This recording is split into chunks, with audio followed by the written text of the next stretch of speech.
राजधानी रायपुर में 3 दिन के प्रशिक्षण शिविर से निकले निष्कर्षों ने बीजेपी नेताओं की चिंता बढ़ा दी है। दरअसल अभी उत्तर प्रदेश में सत्ता की राह कठिन दिखाई दे रही है। अगर यहां पर चुनाव करा दिए जाएं तो बमुश्किल 28 से 30 सीटें ही मिल पाएंगी, जबकि प्रदेश में विधानसभा की 90 सीटें हैं। बहुमत का आंकड़ा 40 सीटों का है। शिविर के बाद संघ और बीजेपी की आंतरिक रिपोर्ट की अगर माने तो पार्टी सत्ता से अभी बहुत दूर नजर आ रही है।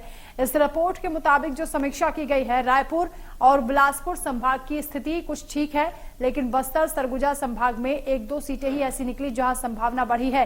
हालांकि चुनाव में अभी 1.5 साल का वक्त है और उम्मीद की जा रही है कि आने वाले महीनों में स्थिति में परिवर्तन होगा। मंथन शिविर पर, प्रशिक्षण शिविर पर जोर दिया जा रहा है। प्रशिक्षण शिविर में मुरलीधर राव, अमित मालवीय समेत तमाम बीजेपी के बड़े नेता शामिल हुए थे। प्रशिक्षण सत्र के आखिरी दिन प्रदेश की राजनीति पर नेता प्रतिपक्ष धर्मलाल कौशिक और पूर्व मंत्री अजय चंद्राकर ने भाषण दिया। इसमें भी पार्टी की स्थिति को लेकर चर्चा हुई। बीजेपी सूत्रों की माने तो पार्टी की जमीनी स्तर पर और सक्रियता के साथ काम करने की जरूरत होगी। 1.5 साल बाद होने वाले विधानसभा चुनाव के लिए बीजेपी ने मुद्दे भी तय कर लिए हैं जो सरकार के खिलाफ हथियार के रूप में इस्तेमाल होंगे। पार्टी बस्तर में आदिवासियों के आंदोलन को लेकर भी आगे बढ़ेगी। शिविर में पार्टी के आला अधिकारियों के साथ ही मंथन हुआ है कि आखिर कौन कौन से ऐसे इलाके हैं जहां पार्टी की पकड़ मजबूत हुई है।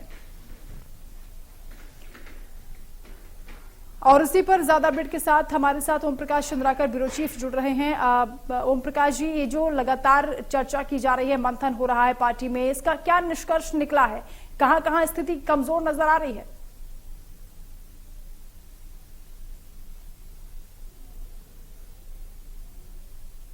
शिविर या फिर मंथन शिविर का पार्टी के अंदर कोई खामियां हैं, कार्यकर्ता काम नहीं कर रहे हैं, तो इसका निचोड़ निकाला जाए। और यदि हम जिस तरह से हमने देखा कि 3 दिवसीय जो शिविर हुआ था, जो प्रशिक्षण शिविर यहाँ रायपुर में आयोजित किया गया था, इसमें तमाम जो आला नेता थे वो मौजूद थे। उन्होंने प्रशिक्षित किया कार्यकर्ताओं को। लेकिन सबसे अहम बात ये हो जाती है कि आज के वर्तमान स्थिति में भाजपा की स्थिति ठीक नहीं है। हालांकि अभी 1.5 साल का वक्त है और जाहिर तौर पे इन 1.5 सालों में पार्टी काफी कुछ कर सकती है। लेकिन फिलहाल अगर वर्तमान स्थिति की बात की जाए, आज के दौर में यदि आज की स्थिति में चुनाव हो तो भाजपा की स्थिति काफी पीछे है। और यही जो स्थिति है, इसे लेकर भाजपा नेताओं की चिंता फिलहाल बढ़ी हुई है, चाहे वह राष्ट्रीय नेताओं की हो या फिर स्थानीय नेताओं की, दोनों की चिंताएं काफी बढ़ी हुई है। तो जिस तरह से हमने देखा कि चिंतन शिविर के माध्यम से ये तमाम कवायदे की गई कि कार्यकर्ताओं को कैसे प्रशिक्षित किया जाए, उन्हें किस तरह से जमीन में भेजा जाए, तो इन तमाम मसलों पर चर्चा हुई। लेकिन फिलहाल ये बात जरूर आ रही है कि भाजपा की प्रदेश में जो 90 सीटें हैं उनमें से 28-29 सीटों में पकड़ काफी अच्छी बताई जा रही है। लेकिन अगर ये देखा जाए तो बहुमत का जो आंकड़ा है वो 46 सीटों का ही होता है। तो जाहिर तौर पे अभी भाजपा के फिलहाल की स्थिति में भाजपा की जो राह है, सत्ता की राह, वो आसान नजर नहीं आती। यही वजह है कि 2023 की डगर तो मुश्किल है, ये तो समझ में आ रहा है, ये रिपोर्ट के बाद भी सामने आया है। लेकिन सवाल ये उठता है कि आखिर इस कमजोरी के पीछे की वजह क्या है? लोग क्यों बीजेपी के फेवर में नहीं जा रहे हैं, जबकि कांग्रेस ये दावा कर रही है कि लगातार उनकी ओर से काम किया जा रहा है, विकास पर जोर दिया जा रहा है। हालांकि बीजेपी तमाम मुद्दे उठा रही है सरकार के खिलाफ।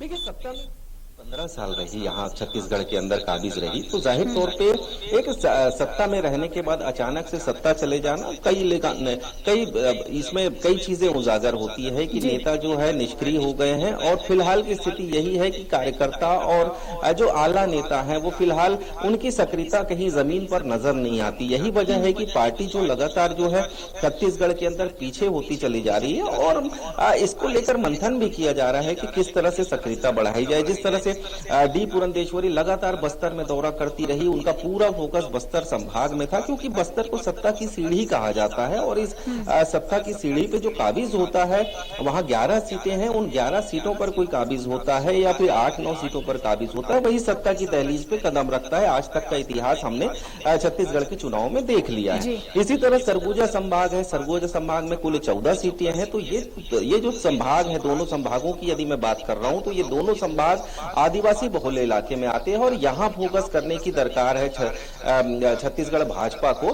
तो जाहिर तौर पर डी पुरंदेश्वरी लगातार दौरा करती रही और यहाँ पर सक्रियता बढ़ाती रही, बावजूद इसके हालात में फिलहाल सुधार नहीं देखा गया है। जिस तरह से रिपोर्ट कह रहा है कि वहां भाजपा की स्थिति फिलहाल ठीक नजर नहीं आती, तो सीधी सी बात है। तो इसमें एक चीजें उजागर होती है कि क्या वो मेहनत रंग नहीं ला रही है, डी पुरंदेश्वरी लगातार मेहनत कर रही है, क्या वो मेहनत रंग नहीं ला रही है। इसके ओम प्रकाश के संगठन में भी कुछ तब्दीलियां करने की आवश्यकता महसूस हो रही है, क्योंकि इससे पहले भी चर्चा चली थी कि संगठन में जल्द कोई परिवर्तन किया जा सकता है।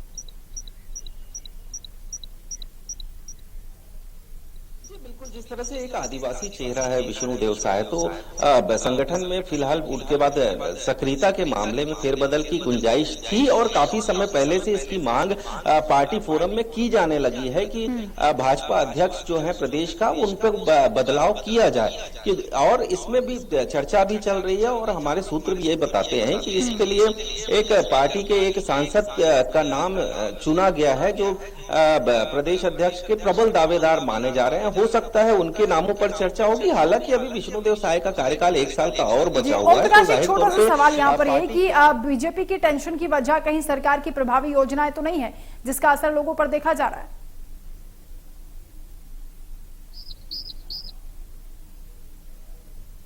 पिछले 3.5 सालों में जो काम किए हैं, जो आम गरीब तबके के लोगों के लिए जो काम किया है, जो भूमिहीन श्रमिकों के लिए उन्होंने काम किया है, किसानों के लिए काम किया है, तो जाहिर तौर पे ग्रामीण अर्थव्यवस्था के ढांचे में काफी बदलाव हुआ है। छत्तीसगढ़ के अंदर गोमूत्र की खरीदी की जा रही है, गोबर खरीदी योजना भी सफल माना जा सकता है, क्योंकि जिस तरह से किसान उनसे जुड़ रहे हैं, किसानों की आमदनी हो रही है, तो जाहिर तौर पे ग्रामीण अर्थव्यवस्था में भी बदलाव देखा जा रहा है। तो ये एक अहम वजह है। इसके अलावा भूपेश बघेल ने राजीव गांधी किसान न्याय योजना, नरवा गरवा गुरुआबाद, ये तमाम योजनाएं लाई है। फिलहाल बीजेपी के पास बिल्कुल ओम प्रकाश, इतना आसान नहीं होगा कांग्रेस से मुकाबला करना, क्योंकि तमाम ऐसी योजनाएं हैं जिसको लोग पसंद कर रहे हैं। बहुत शुक्रिया आपका तमाम बातचीत के लिए।